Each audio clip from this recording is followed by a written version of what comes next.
about one other world leader who was celebrating last night, which is Benjamin Netanyahu, clearly, who's been in constant contact with Donald Trump and who engineered a series of maneuvers in the last week clearly timed to the American election, which involved implementing the so-called general's plan, which was essentially a kind of full evacuation and pummeling of northern Gaza. It has now been declared, like, I don't know what evacuated.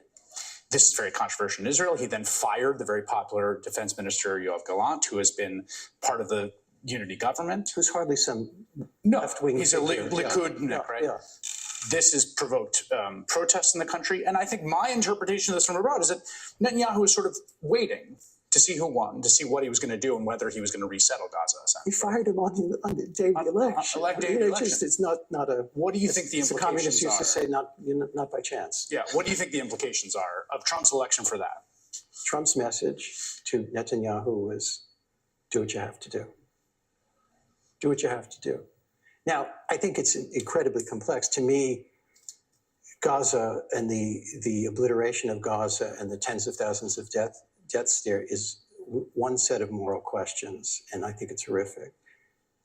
There is also the question of the very true encirclement of Israel by Hezbollah, by Iran, and what's to be done there. That's another set of questions to me.